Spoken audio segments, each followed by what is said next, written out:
ఆ విషయం మీ అందరికీ తెలుసు. 15 సంవత్సరాల సుదీర్ఘ పోరాటం తర్వాత అనేక త్యాగాలు, లాఠీ దెబ్బలు, కేసులు, జైళ్లు వగైరా వగైరాల తర్వాత ఈ డబ్బా తీసేమా మనం తెలంగాణ సాధించుకున్నాం.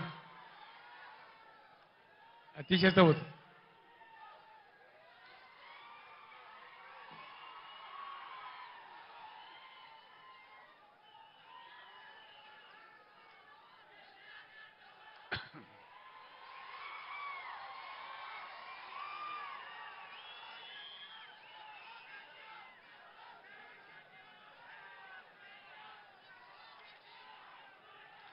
ఈ సందర్భంగా మనందరి పక్షాన, యావన్ తెలంగాణ సమాజం పక్షాన నేను తెలంగాణ రాష్ట్ర ప్రజల పక్షాన అంబేద్కర్ గారికి హృదయపూర్వకమైన నా నివాళి అర్పిస్తా ఉన్నాను. అది మామూలుగా ఉండకూడదని, ఈ భారతదేశంలోనే ఎక్కడ లేనంత సమున్నతమైన గౌరవాన్ని అంబేద్కర్ గారికి ఇవ్వాలని మనం 2 పనులు చేసినాం. 125 ఫీట్ల అంబేద్కర్ గారి విగ్రహాన్ని హైదరాబాద్లో నెలకొల్పి దేశానికే సమున్నతమైనటువంటి గౌరవం వచ్చే విధంగా ఒక మంచి పని మనం చేసుకున్నాం. అంతేకాదు ఇప్పటి వరకు స్వతంత్రం వచ్చిన ఈ 75 ఏళ్లలో ఏ రాష్ట్రంలో ఎవరు కూడా చేయనటువంటి పని మన రాష్ట్ర సెక్రటేరియట్కే డాక్టర్ బిఆర్ అంబేద్కర్ సెక్రటేరియట్ అని కూడా మనం పేరు పెట్టుకున్నాం.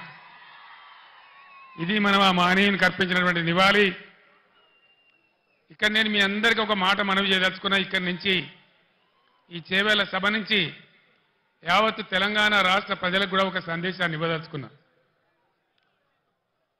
రాజకీయాలు వస్తుంటాయి, పోతుంటాయి, ఎన్నికలు కూడా వస్తూ ఉంటాయి, పోతూ ఉంటాయి.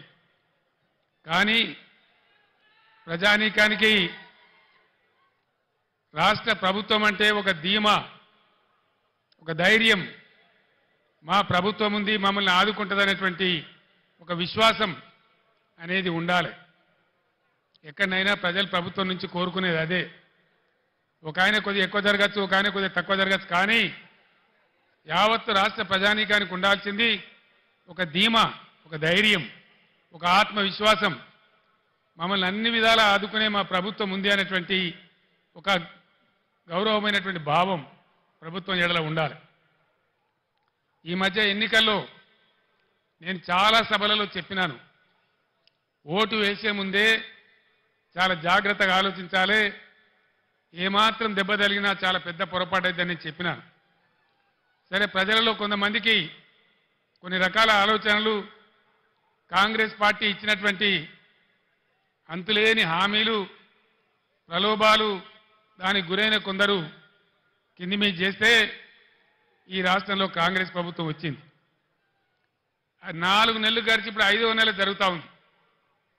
ఏ ఒక్క విషయంలో కూడా ఒక పాలసీ కానీ, వాళ్ళు చేసినటువంటి ఎన్నికల వాగ్దానాల మీద చిత్తశుద్ధితో కూడుకున్నటువంటి కార్యాచరణ కానీ ఎక్కడ కూడా కనపడతలేదు.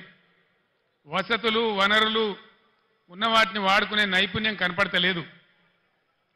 10 ఏళ్ల కింద మనం మర్చిపోయినటువంటి ఇబ్బందులు మళ్ళీ మన కళ్ళ ముందు కాపాడుతూ ఉన్నాయి.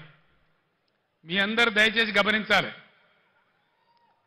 15 సంవత్సరాలు పోరాటం చేసి మీ అందరి దీవెనతోని, మద్దతుతోని ఆనాడు ఖమ్మం జైల్లో ఉండి అందించిన ఆరోగ్యం పాడైతే నిజాం ఆసుపత్రికి తరలించబడి 13వ రోజు దీక్ష చేరుకొని చచ్చిపోయే దిశకు పోయి సావు నోట్లో తలకాయ పెట్టి కూడా పోరాటం చేసి ఈ రాష్ట్రాన్ని మనం సాధించుకున్నాం. రాష్ట్రం వచ్చిన కొత్తలో చాలా ఇబ్బందికర పరిస్థితులు ఉండేవి. కరెంటు కోతలు, కాలిపోయే మోటార్లు, పేలిపోయే ట్రాన్స్ఫార్మర్లు, అందని సాగునీళ్లు, మంచినీళ్లు, చాలా ఇబ్బందులలో తెలంగాణ రైతాంగం చెట్టుకోవలు గుట్టకోవలు ఉన్నటువంటి పరిస్థితి ఉండేది. దాన్ని నివారించాలని కోడి రెక్కల కింద తన పిల్లలను కాపాడుకున్నట్టు రైతాంగాన్ని మనం కాపాడుకున్నాం. ఒక పాలసీ పెట్టుకున్నాం. రైతు కులం లేదు, ఎవరికి భూమి ఉంటే వాళ్ళు రైతు. అన్ని వర్గాలలో రైతులు ఉంటారు. అందుకోసం వాళ్ళని కాపాడాలని, గ్రామాలు పట్టుకొమ్మలు కావాలని పట్టుబట్టి ఒక 5 పథకాలు పెట్టి, ప్రపంచంలోనే ఎక్కలేనటువంటి పథకాలు పెట్టి రైతాంగాన్ని కాపాడుకున్నాం. రైతు బంధు దేశంలోనే మొట్టమొదటిసారి ఎకరానికి 10,000 రూపాయలు ఇచ్చేటువంటి రైతు బంధు కార్యక్రమాన్ని తీసుకున్నాం. 24 గంటలు రెప్పపాటు పోకుండా, మోటార్ కాలకుండా, ట్రాన్స్ఫార్మర్ కాలకుండా ఉండే విధంగా నాణ్యమైన కరెంట్ సరఫరా చేసుకున్నాం. రైతు చనిపోతే, ఒక గుంట భూమి ఉన్న రైతు చనిపోయినా ఆయనకు 5 లక్షల బీమా వారం 10 రోజుల్లో వచ్చేటట్టు ఏర్పాటు చేసుకున్నాం. అదేవిధంగా రైతుల పంట మొత్తం ప్రభుత్వమే కొనుగోలు చేసి నేరుగా వాళ్ళ బ్యాంకులలో రైతు బంధు వచ్చే విధంగా చేసుకున్నాం. అదేవిధంగా ఇట్లాంటి కార్యక్రమాలతోని రైతులలో ఒక ధీమా, ఒక ఆత్మవిశ్వాసం కల్పించగలిగినాం.